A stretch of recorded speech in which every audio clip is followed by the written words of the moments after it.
ढोबळ मनाने अशा कोणत्या समस्या आहेत किंवा लक्षणं आहेत, ज्याच्यावरून आपण समजावं की या घरामध्ये कुलदेवताची उपासना नीट होत नाहीये? अनेक लक्षणं दाखवता येतील. मुख्यत्वे वंशवृद्धी न होणं. बर. म्हणजे बाकी सगळं हेल्थ वाईज किंवा कुठलीही अडचण नसते, अच्छा. पण संतती होत नाही. बर.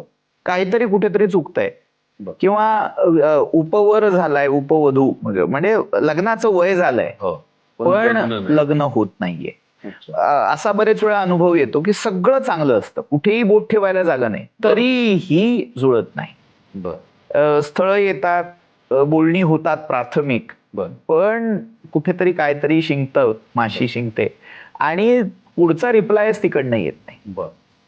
किंवा नोकरी असते, एक ठराविक गतीने ते सगळं तुमचं मनासारखी इन्क्रिमेंट, प्रगती नाही. मनासारखी प्रगती होत नाही.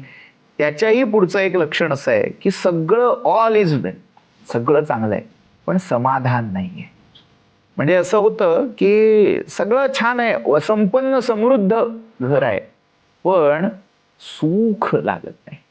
तर हे जेव्हा जाणवतंय, हे जेव्हा अनुभव येत आहेत, तेव्हा ओळखून जावं की कुलदेवतेची उपासना कुठेतरी चुकतीये. पण मग हा कुलदेवतेचा कोप आहे का?